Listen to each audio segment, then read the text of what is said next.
This is Hope and Help with Doctors Michelle and Mark Sherwood. Insights and interviews with a dose of straight talk to help you enjoy optimal health in all areas of life. Hey everyone, welcome to another episode of Hope and Health. We're here to serve you and teach you some cool stuff. I'm Dr. Mark. And I'm Dr. Michelle. And we are known, as you know, fondly as M&M without the sugar. So there you go, except this sugar.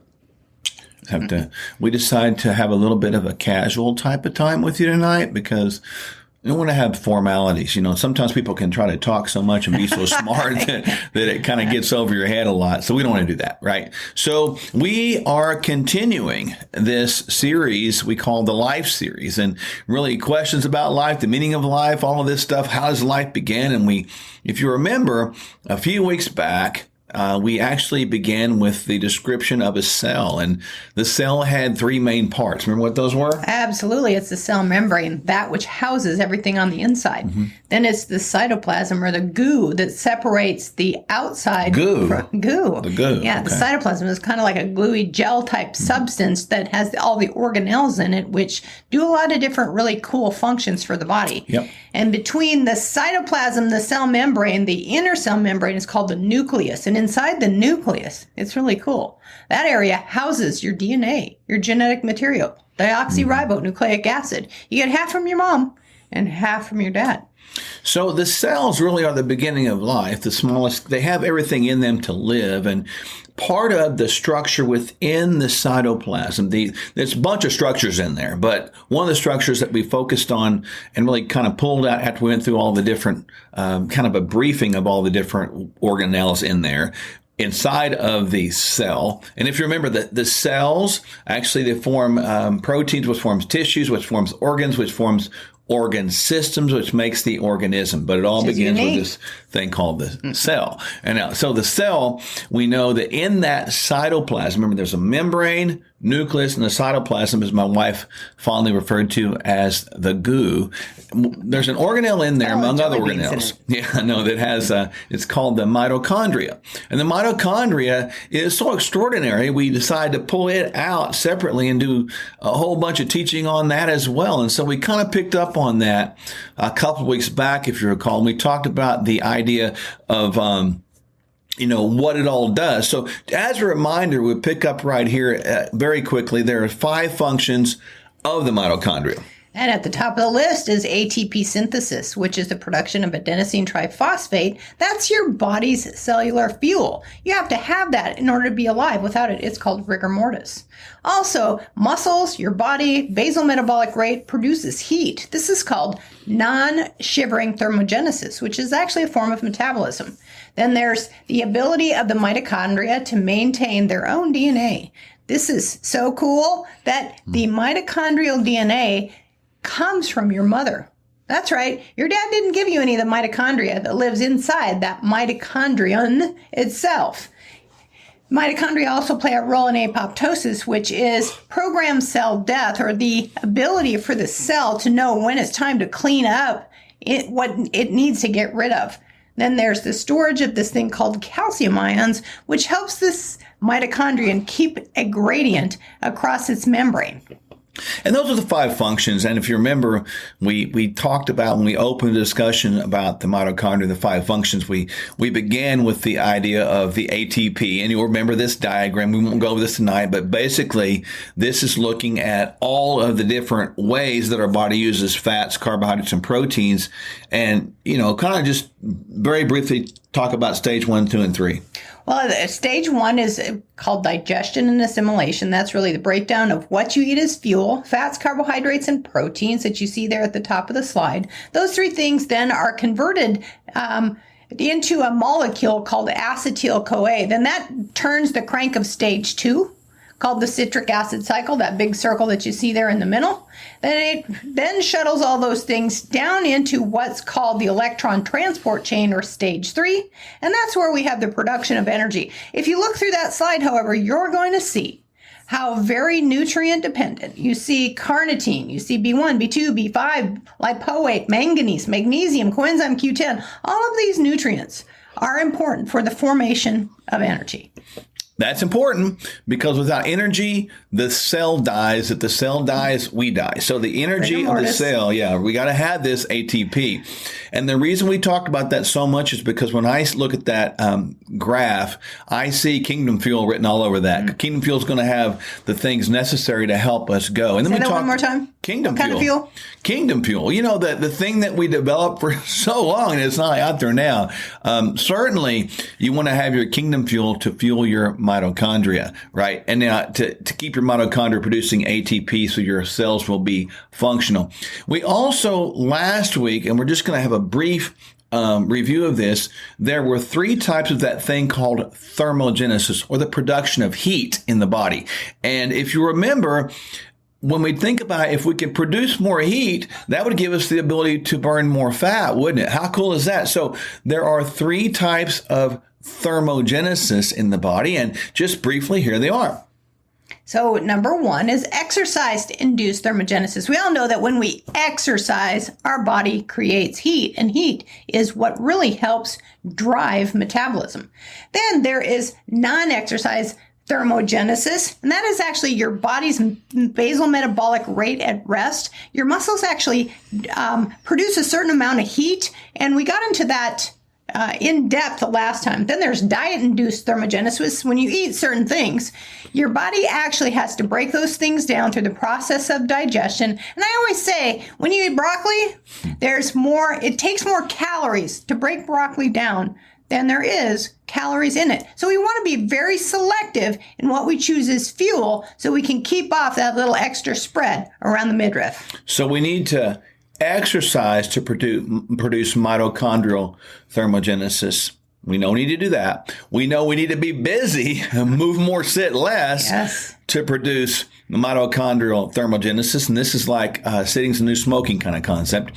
And then we also need to eat right with good plant-based food that takes a long time to break down, that also produces diet-induced thermogenesis. So when you make your body work, which kind of makes sense, it works enough to create heat. And so when we got, we talked about the 5 functions. 1, produce ATP. 2, these 3 ways to produce thermogenesis.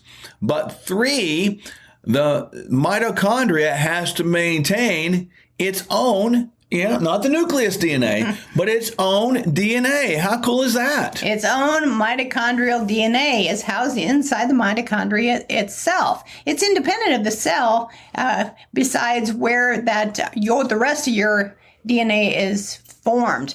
At fertilization, only nuclear DNA enters from the sperm because although the egg contains mitochondria, sperm do not. So sperm are so tiny that mitochondria would actually hamper their passage towards the egg. So therefore, exercise capacity for endurance sports tends to be maternally, meaning inherited by your mom. Your mom gives you the ability to perform that exercise. Maternal ancestral history also can be traced to mitochondrial DNA. Mitochondrial DNA accounts for about 1% of that total cellular DNA. Now recall that the number of mitochondria per cell can vary considerably with the type of function that cell has. Like muscle cells are very dense in mitochondria, a nerve cell not so much. Recall that the number of mitochondria is higher when we exercise more because the mitochondria can undergo what's called fission. Yeah. It can divide and it can fuse. It can fizz and fuse. Fission and fusion. To me, meaning making more of when we're more active. So if you have a lack of energy, perhaps we need to actually exercise more and sit less. Yeah, the fascinating thing about this mitochondrial DNA, as you stated, it only comes from the mom. And that's pretty cool. But the crazy thing about this mitochondrial DNA is coming from the mom, and like Dr. Michelle talked about, and we'll talk about really the criticality of protecting this, and it really is critical because it's actually pretty vulnerable within the mitochondria, and we'll explain why. But the criticality of maintaining this is because when we exercise more, the mitochondria will actually, they'll fuse together and become bigger. Isn't that kind of cool? If we need more exercise. Fuse and divide. Yeah, they'll divide and they'll give more, and then they get bigger, and they divide and give more and get bigger. So they fizz and they fuse, right? Pretty cool. And so the bigger they are, the more chance the cell has to survive. And that's why the muscle cells have a whole bunch of them, right? Because they are meant to be used, right? So Yes. if you don't use something, you will lose it. So it's just crazy to think about. So when you look at this mitochondria, it's critical that we maintain the DNA for a lot of different reasons. Yes, that DNA contains just 37 of the 20,000 to 25,000 protein-coding genes in our body. And it's notably distinct from the DNA in the nucleus. So it's designed to be protective. In order to protect that DNA, make sure you eat plenty of protein-rich foods such as meats, fish, nuts, seeds, beans, lentils, and even eggs to support amino acids like glutathione that protect the mitochondria. You can boost your protein in the morning by adding Kingdom Fuel No and kidding. a protein-rich smoothie to your daily nutritional intake. So yes, that what she said was true, and we didn't insinuate it. Does Kingdom Fuel help protect mitochondrial DNA? The answer is YES. absolutely, Capital it does. Y. Because it's going to Capital E, help capital S. form when you think about glutathione, which is a very important antioxidant sort of compound, it's also a great detoxifying compound.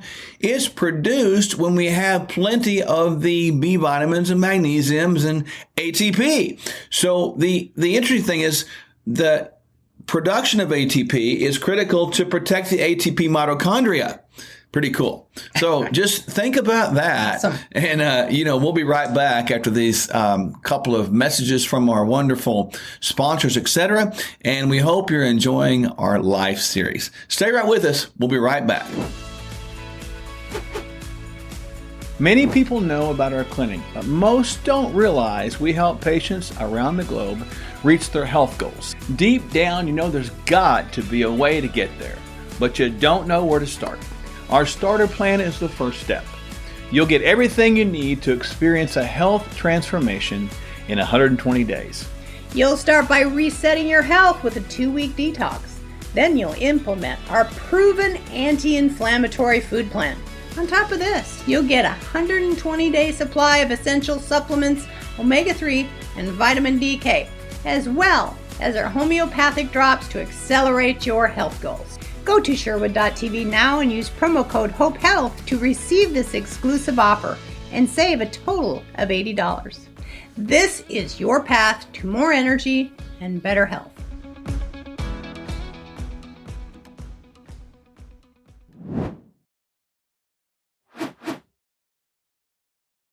We are back, and hopefully you're enjoying our life series. What's the meaning of life? Where's life formed?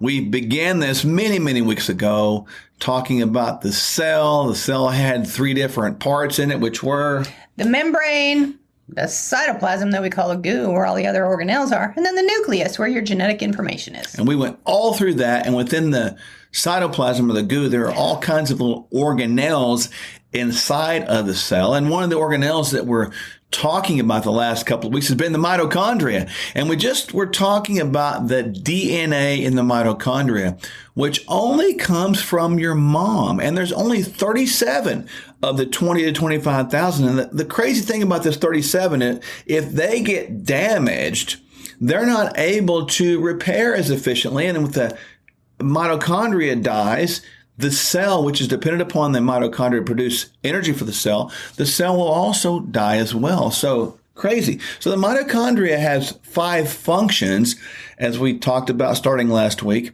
to produce ATP. The function of creating thermogenesis. Remember, there was exercise, non-exercise, and diet-induced thermogenesis we talked about just a few moments ago. And then the maintaining and protecting of the mitochondrial DNA. That's 3 functions only of the mitochondria. But man, this next one is like really cool. It's talking about something called apoptosis. What is that, Dr. Michelle? Apoptosis is the process of programmed cell death, in which these automatic biochemical changes inside the cell lead to changes such as cell shrinkage, where the cell shrinks, nuclear fragmentation of all that good stuff that's inside of the nucleus, and eventually the cell dies. And this is advantageous to the human beings. For example, during certain times, it's very important for tissues to transform, to upregulate and downregulate. For example, in a young mother who is breastfeeding, once breastfeeding is done, those cells undergo this process of apoptosis because lactation is no longer needed. So let's kind of look at that little diagram you see right there on your television screen or computer, whatever you're watching on. Number one, when a cell gets damaged or stressed, and it gets where it can't be repaired, it begins this process of apoptosis. As it progresses to number two, the cell begins to kind of shrink a little bit. You see the membrane getting disformed there a little bit and forms these what's called blebs. The blebs look almost like a starfish pointing out. They're little areas that are irregular on the membrane.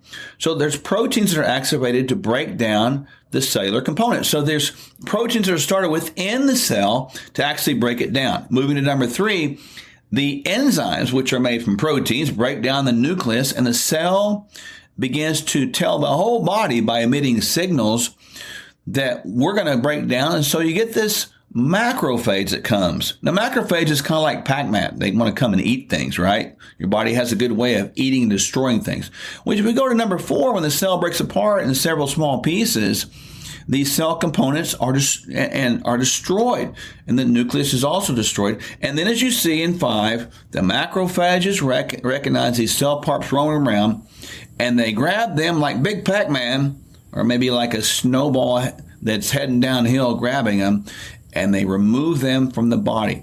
This is cool. Now, I want you to think about this from the standpoint of a cancerous cell. We had this discussion a few weeks ago, and it kind of freaked people out. But when a cell becomes cancerous, it's irregular. It tells the body it does. That I'm irregular. It sends out signals. And so what should happen when this process, we should see apoptosis of a cancerous cell. That would be normal, right? Yes. But what if the process is not working? And what if, two things, right? Two angles. Number one, what if the cell becoming cancerous was telling the body intentionally, that was one of the warning signals, so the cells that are cancerous would be destroyed. That would be a good thing. So a cell becoming carcinogenic might be a good thing because that's signaling the body to something's not right. Destroy it.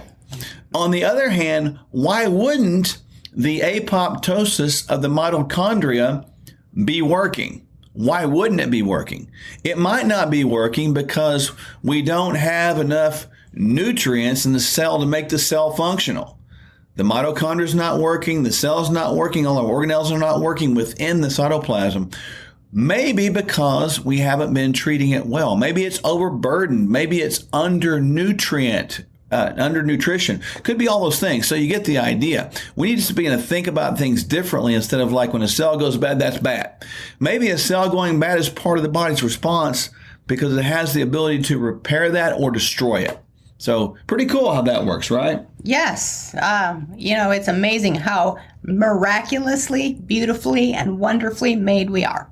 Now, that was the fourth purpose or functionality of the mitochondria. Number five is that stores these things called calcium ions. It's a little bit complicated now. So the mitochondria is so busy. But what is the fifth function about anyway? It is about calcium ions, which has many important functions. It aids the neurotransmitter release, contraction of muscle cells. It creates this gradient across the cell membrane. And of course, in humans, it's important in the development of bone tissue, which is the main mineral storage site of calcium. So these calcium ions, critically important because they're actually going to create responses to this. And so, when you think about the calcium ions, they're kind of held in two of the organelles within the cell. And you heard us talk about this a few weeks back. Not just the mitochondria, but also the endoplasmic reticulum.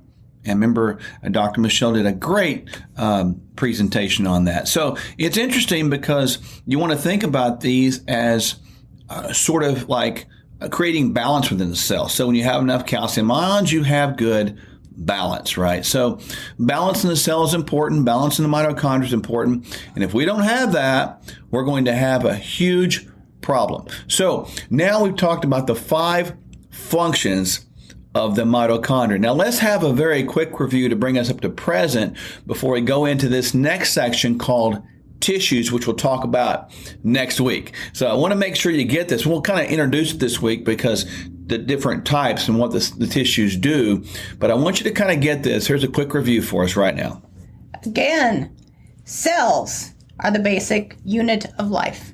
Cells make proteins, which proteins then help create the formation of tissues. With tissue production, tissues make up organs. When we have organs in place, organs then create organ systems, and they all interconnect to create this great thing called an organism, which is you and I. So now let's begin to introduce the topic of tissues. So indeed, cells do build tissues, don't they? They certainly do. And there are many types of tissues. The term tissue is used to describe a group of cells that are similar in structure and that perform a specific function. When you look at things under a microscope, this is called histology, or the field of study of tissue's appearance, organization, and function. These tissues are organized into 4 broad categories based on their structure and their functional similarities. So the 4 basic primary types of tissue are epithelial tissues, and this refers to cells that cover the exterior surfaces of your body, like your skin, things that line the internal cavities, like your guts, your respiratory tracts, and even the formation of certain glands. Then there's connective tissue, and connective tissue, as its name implies, binds the cells and the organs together. So hence the term connection. Connective tissue is a form of connecting tissues and cells and organs together. Muscle tissue. Muscle is a type of contractile tissue that when forcibly excited, it actually provides movement. Some of that is automatic, like muscle tissue. Some of it is under control of the autonomic nervous system, like the beating of your heart. Then there's nervous tissue, which is also excitable. And this allows for the generation and propagation of certain electrochemical signals in the form of what we call nerve impulses that communicate between different regions of your body. So obviously when we talk about tissues, and you talk about tissues from this point forward, you're not going to be thinking about Kleenex or toilet tissue either, for that matter. You're going to be thinking about tissues that are surrounding groups of cells that are actually going to form organs. So when you look at tissues from a broad base sense across the body, as we talked about these 4 different types, you can see from a body standpoint this great diagram here why they might be as they are and where they might appear as they do.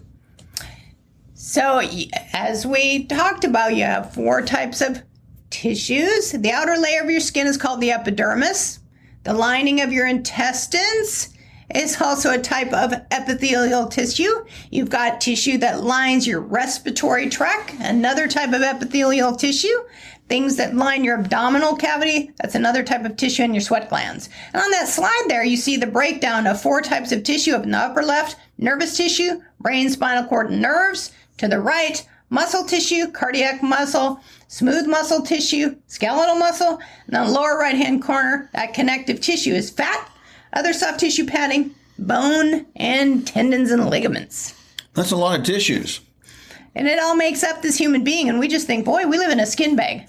Yeah, I know, but a lot going on. So that brings us to the point, a good place to kind of stop or pause, until next week. So we will begin next week talking about the epithelial tissues. And just as a reminder, we've talked about cells, the different parts of the cells, the 3 main types, and all the organelles within the cell. We just finished up our teaching on the mitochondria, which is, I think, one of the main organelles within the cell and what all it does. And then we know now the cells make proteins that form these tissues. So these tissues are all over our body, and all they are is groups of cells. Remember, the study of tissues is called histology. Pretty cool. So that's a lot of stuff. It is a lot of stuff. Let's take a histology break now until next week. And we can't wait to talk to you about epithelial tissues next time in detail. All right, we'll look forward to seeing you next time on Hope and Health. And in between time, drink your kingdom fuel so that you're feeding all these little cellular organelles the right kind of fuel. And protecting your mitochondria. See you next time. Bye-bye. Doctors Mark and Michelle Sherwood and their clinic can help you find the hope and health you were created to enjoy. Go to sherwood.tv for clear, proven ways you can be healthier. Subscribe at sherwood.tv.